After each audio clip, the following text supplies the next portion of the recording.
returned to action this afternoon after a 2-week break when they visited Arbroath Victoria's Ogilvy Park.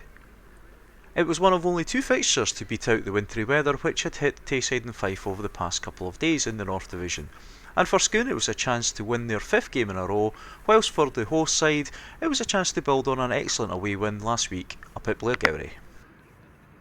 The game was slow to come to life, and the first action actually occurred when Scone took the lead after 16 minutes. The ball was won in midfield by Craig Mitchell before breaking forward, and he slipped the ball out to the right hand side to Fraser Mills. A good first touch to get past the defence allowed him to go 1-on-1 with the keeper, and a very cool finish from Fraser Mills for his 14th goal of the season. Lovely first touch here by the Scone striker. Take it into space, and his pace and strength was enough to get beyond the defence, and a cool finish. Play was mostly bogged down in midfield, with the occasional Scone attack breaking down on the ranks of the Arbroath defence. However, after 23 minutes, that was to change with a series of chances for both sides. First, Gillespie had an effort from distance, which was well held by Winton, before Scone hit back straight away. The ball was collected by Mitchell in midfield before playing a 1-2 with Stephen Moon. When Mitchell received the return pass from Moon, he slipped the ball forward to Mills, who did a lovely layoff to Abby Nige. However, on this occasion, Scone's top scorer couldn't get his effort on target. Then, with 25 minutes gone, Arbroath were to tie the game. A slack ball from Mills was picked up in midfield by Gillespie. He slipped the ball outside to Walker, cut inside Sinclair, and an unstoppable left foot effort from just outside the box. It was a good finish from Walker, but a disappointing goal for Scone to lose. The home side almost gifted the chance for Scone to go back in front by scoring an own goal. A corner swung from the right by Sinclair was met by the fist of home keeper Whitten. However, his punch actually carried it towards his own goal, and Bastow had to look cleverly to clear the ball off the line. Arbroath couldn't clear the line, so when the ball was eventually worked back into the area, it was picked up by Fraser Mills, and at first glance it looked like Scone had a case for a penalty as Florence appeared to take down the Scone striker. However, the action replay shows Florence get the slightest dink, an excellent wee tackle here just to take the ball away from Mills, whose momentum carries him to the deck. It certainly wasn't a penalty for Scone, though perhaps mystified why they weren't awarded the corner. The waves of Scone attack continued, and after being awarded a free kick on the right, some 30 yards from goal, Sinclair's effort into the box was not held well by the home keeper. However, when he spilled the shot, Moon's effort was blocked from the defence. As the match went on, Scone were to become more and more frustrated, as they were being the unfortunate side of some of the big decisions in the game. On this occasion, when the Scone managed to break down an Arbroath attack, a fairly late lunging tackle by Arbroath's number 11, Gary Warren, was not even deemed worthy of a yellow card. Scone continued to press, and again Craig Mitchell was a main man at winning the ball in midfield and creating attacks, on this occasion releasing Abby Nige wide on the right. When Nige plays the ball back here to Aaron Mackay, Mackay's cross goes back to the back post, and an excellent effort from the returning from injury Gary Fergus, unfortunate to see his shot cannon back off the post. Just before the interval, Arbroath were to create another effort, and it was good passing movement to move the ball up the right hand side here before the ball's played off here to Chalmers, but his effort rather tame and easily held by Davy Winton. Into the second half, and Scone continued to do most of the attacking play. Some good interplay here allowed the ball to be worked up the left wing, where Gary Fergus picked out the run of Kevin Sinclair before Sinclair's cross into the centre is met by Abby Nige. However, on this occasion his header is wide of target.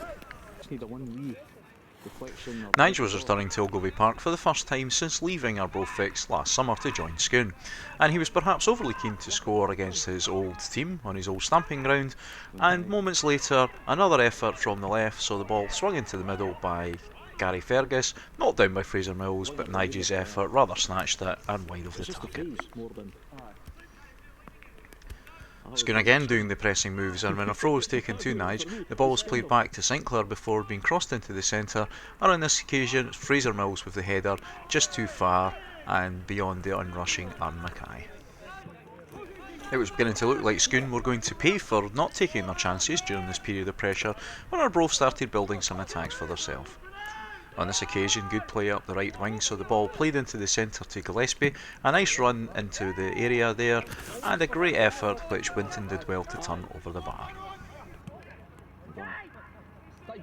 Having managed to survive one Arbroath attack, Scone were soon on the receiving end of a second.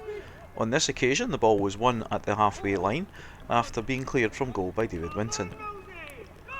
Eventually the ball slipped forward by Warren, out to Walker, however he couldn't keep his effort on target and repeat the feat of scoring in the first half. Scone soon returned the action to the other end of the park, and when a throw-in was taken by Sinclair on the left into the area, Mills played the ball back to Nige, and his first time effort was well blocked by Whitten at the front post. Scone were continuing to do most of the attacking, but without enjoying either much luck in front of goal, or indeed much luck when it came to the decisions in the game. On this occasion, after a Scone attack broke down, the ball was partly cleared up the wing, and coming up a rather reckless tackle where the offending player was not cautioned.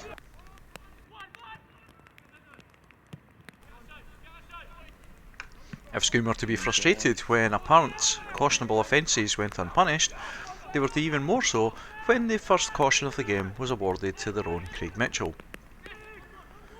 There didn't appear to be much in the collision between the two players, however the referee produced a yellow card on this occasion.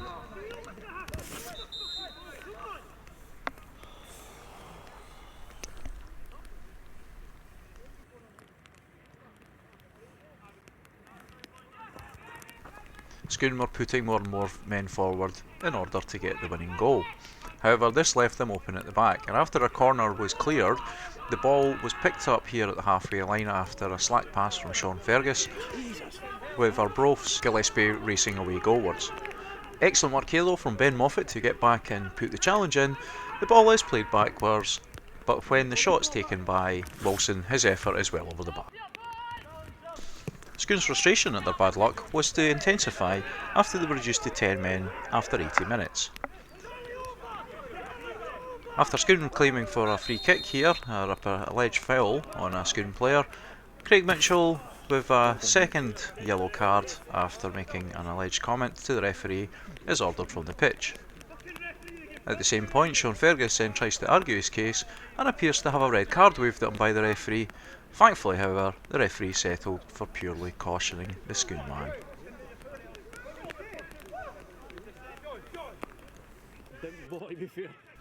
Scone's bad luck with decisions was to continue, and in the next episode of play, the ball was partly cleared by the Arbroath defence. When Whitworth went to challenge Sturrock for the ball, it appeared that Whitworth had actually made contact with the ball before the two players collided. Sturrock, however, went down in a heap, as if injured.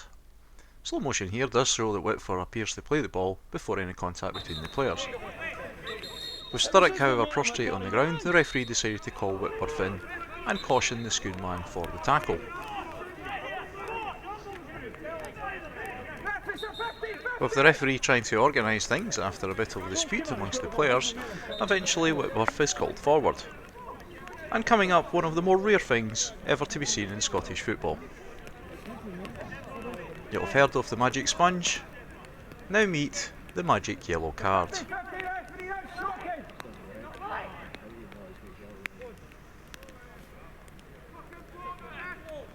Brutal referee.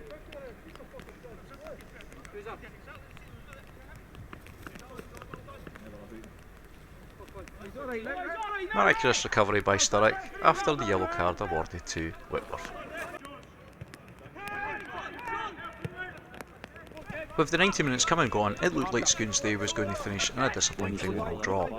However, with the second minute of added time played, Scone were to be given a brief lifeline. At first it appeared that their luck hadn't changed.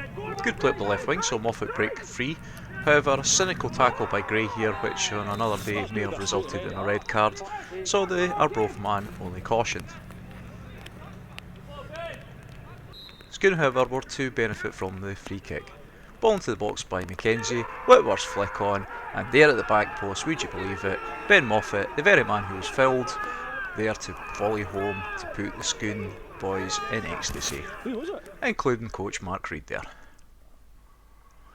Good flick on there by Whitworth, good run by Moffat to stay onside until the ball comes to him, and a lovely left foot volley into the back of the net. If it appeared Scone's luck had changed, it was only momentarily when they were reduced to 9 men in controversial circumstances. Ball to the box, so Gray try an overhead kick and hit Lane. Lane goes down injured. Gray then picks up Lane despite the fact he is injured, and when the players come together, the referee deems Lane's actions violent conduct. You see here, Lane on the ground, Gray pulling him up despite the fact that the player is injured. The two players come together, no suggestion of any fists being thrown or kicks being done. More appeared the two players came together with Gray tripping over Lane, but the decision was that Willie Lane would see out the last seconds of the game from the inside of the dressing room. Thankfully the full-time whistle was to go some moments later, and Scone were to come away with a victory which for much of the game didn't seem likely, with a combination of bad luck and perhaps below par play, meaning that the Jags were unable to convert their domination of the game into goals. The victory moves Scone up to 4th in the table, within a point of 2nd place Thornton and 3rd place Blairgowrie. And next week it's 4th versus 3rd at Farquharson Park, when it's Scone Thistle against Blairgowrie. It promises to be the match of the day in the North Division.